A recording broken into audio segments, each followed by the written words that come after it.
Agenda ہوتا تھا پاکستان کے لیے، حکم نامہ ہوتا تھا، ہدایت نامہ ہوتا تھا، اور دوسرے ہاتھ میں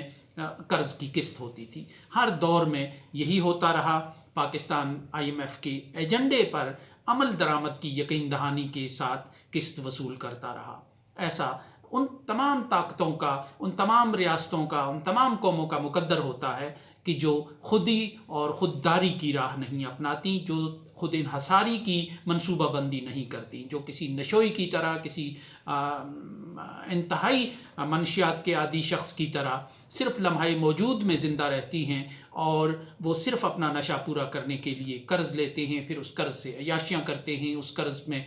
کرپشن کا جو عنصر ہے اس پر قابو نہیں پاتی۔ اور اگر دیکھا جائے IMF نے کبھی بھی پاکستان میں دیے جانے والے قرض پر شفافیت کا مطالبہ زیادہ زوردار انداز سے نہیں کیا، اس پر نگران نہیں بٹھائے، اس پر انہوں نے اپنے آڈیٹر نہیں بٹھائے، اور کبھی پابند نہیں کیا پاکستان کی ریاست کو کہ جو وہ قرض دے رہے ہیں وہ جائز طریقے سے استعمال ہو، اس میں کرپشن کا جو ایلیمنٹ ہے وہ کم از کم ہو، جو کرپشن کا حصہ اور عمل ہے وہ بہت منیمائز ہو کر رہے۔ کبھی اس بات پر زور نہیں دیا، اور اس کا نتیجہ یہ ہے کہ پاکستان کے حکمران طبقات کو ایک لت پڑ گئی، ایک نشوئی کی طرح، کہ وہ قرض لیتے رہے اور اس قرض سے عیاشیاں کرتے رہے، اور پھر اس قرض کا جو سود ہے وہ چکانے کے لیے ایک اور قرض کی قسط لیتے رہے، اور یوں پاکستان آج اس کیفیت میں آ گیا ہے کہ جہاں اس کے معاشی طور پر دیوالیہ پن کے اثرات اور دیوالیہ پن کے خدشات پوری طرح محسوس کیے جا رہے ہیں، اور یہ سائے منڈلا رہے ہیں۔ ایسے میں پاکستان کی ریاست کے لیے عمران خان سے زیادہ موجودہ معاشی صورتحال جو ہے وہ سب سے بڑا چیلنج ہے، اور پاکستان کو اس راہ پر جانے سے روکنے کے لیے اگر کچھ خطرات کی نشاندہی کی جا رہی ہے تو وہ کچھ چندہ غلط نہیں ہے، کیونکہ پاکستان ہی وہ ایک ریاست ہے جو 1971 میں 2 لخت ہوئی، اور کچھ وجوہات تو اس کی گہری وجوہات تھیں۔ اور پھر اگر اور غور سے دیکھیں تو جو سوویت یونین ہے اس کا زوال کوئی بہت پرانی بات نہیں ہے، وہ ابھی ماضی قریب کی بات ہے کہ جب کرملن سے سوویت یونین کا پرچم لپیٹا جا رہا تھا اور وہاں روس کا جھنڈا لہرایا جا رہا تھا، جب وہاں کی اسٹیٹ کی کچھ اجزائے ترکیبی جو ہے وہ اجزائے پریشاں میں ڈھل رہے تھے، اور گورباچوف کو ایک تلخ فیصلہ کرنے پر مجبور کر رہے تھے کہ وہ ان سوویت ریاستوں کا بوجھ اتارنے کا اعلان کریں، ان کو آزادی دینے کے قانون پر دستخط کریں کہ جنہیں کل تک سوویت نظام کا، سوویت ریاست کا جزء لا ینفک اور اٹوٹ انگ سمجھا جاتا تھا۔ بالآخر ریاستیں جب وہ معاشی طور پر عدم توازن کا شکار ہو جائیں، جب ان کا خزانہ خالی ہو جائے، جب ان کے جو پیٹرول پمپس پر لمبی قطاریں لگیں، جب ان کی بیکریوں پر ڈبل روٹی کے لیے لمبی لمبی قطاریں لگنا شروع ہو جائیں، اور لوگ نان کے لیے جو ایک لڑائی جھگڑا کر کے ایک نان حاصل کرنے کی مقام تک آ جائیں، تو پھر وہ ریاستیں ان کے اسلحہ خانے دھرے کے دھرے رہ جاتے ہیں، ان کی فوج، ان کے جو میزائل ہیں، ان کا ایٹمی اسلحہ ہے، پھر ان کو باہر سے کسی دشمن کا خطرہ نہیں رہتا، وہ اندر سے اعصاب چٹخنے کا ایک عمل ہوتا ہے، اور اندر سے شکست و ریخت ہونے کا ایک عمل ہوتا ہے کہ جو پھر جب وہ ریاست مجبور ہو کر اپنے بازو، اپنے پروں کا، اپنے پیروں کا، اپنے جسم کے اعضاء کا بوجھ اتارنے لگتی ہے، جیسا سوویت یونین نے کیا کہ وہ جو ریاستیں تھیں کہ جن میں 6 مسلمان وسط ایشیائی ریاستیں بھی شامل تھیں، اور باقی جو مشرقی یورپ کی ریاستیں تھیں، ان کا بوجھ پھر سوویت یونین خود اتارنے پر مجبور ہوا، کہ یعنی جن ریاستوں کا، جن علاقوں کا، جن اپنے اٹوٹ انگ کا تحفظ کرنے کے لیے فوج کھڑی کی گئی تھی، اسلحہ خریدا گیا تھا، ایٹمی میزائل اور ایٹمی اسلحے کے انبار لگائے گئے تھے، ان ریاستوں کا بوجھ پھر رضاکارانہ طور پر اعصاب چٹخنے کے نتیجے میں خود سوویت یونین اتارنے لگا۔ تو یہ ایک نوشتہ دیوار ہے، یہ ان تمام ریاستوں کے لیے ایک تاریخ کا ایک سبق تھا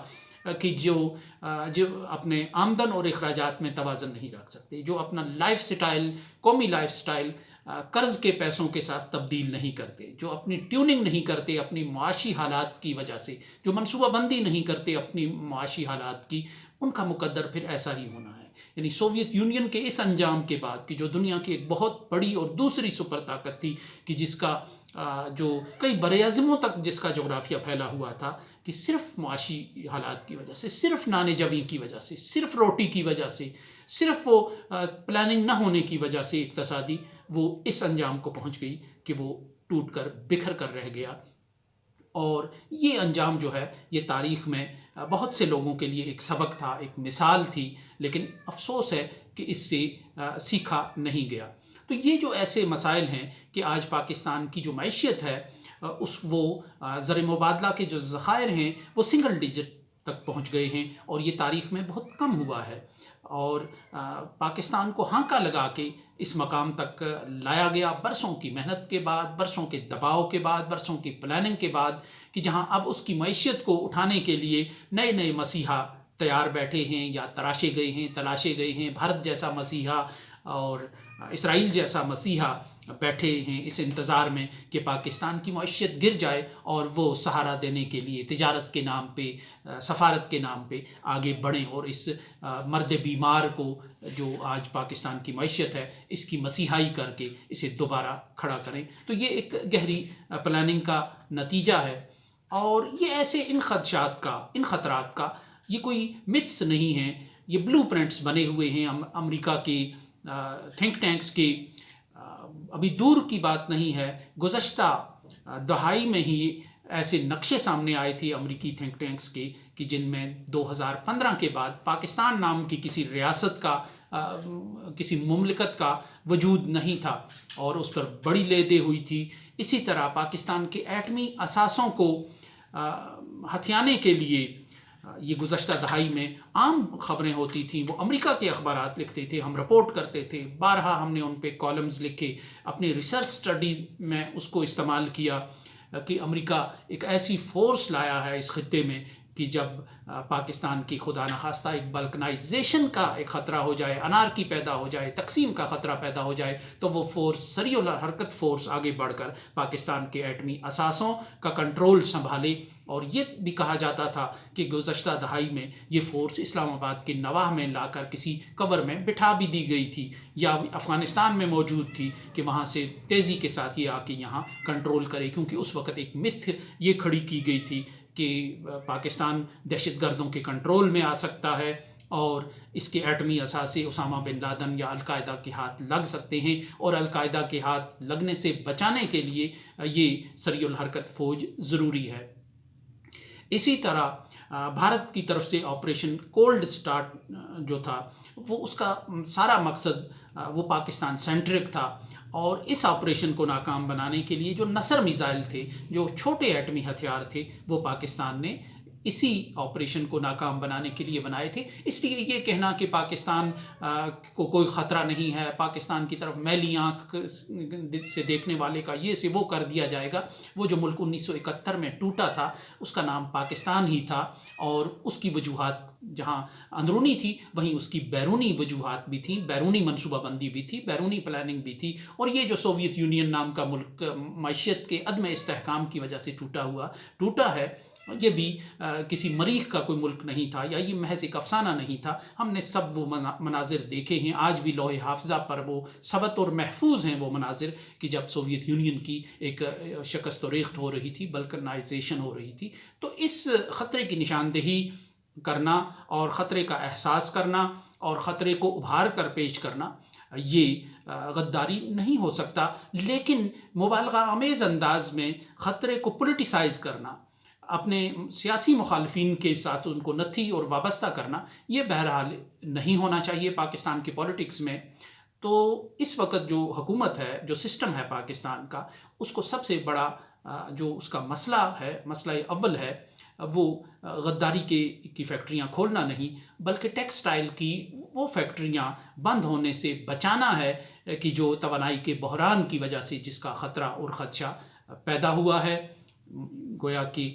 جو معیشت ہے، جو اس کا ٹائٹینک ہے، جو آئس برگ کی طرف جاتا ہوا نظر آ رہا ہے، اس کو آئس برگ کی طرف سے روکنا، اس کا رخ موڑنا سب سے بڑا چیلنج ہے. کسی شخصیت کو غدار قرار دینا کہ کل وہ دوبارہ پھر نظریہ ضرورت کے تحت پھر کسی لانڈری سے پاک صاف ہو کے آپ کی ضرورت اور مجبوری بن جائے، تو ان باتوں میں وقت ضائع کرنے کے لیے پاکستان کے پاس نہ تو وقت ہے، نہ کوئی اس پر اپنی توانائی خرچ کرنے کی ضرورت ہے. سو اس کے ساتھ ہی اجازت دیجیے. اللہ نگہبان.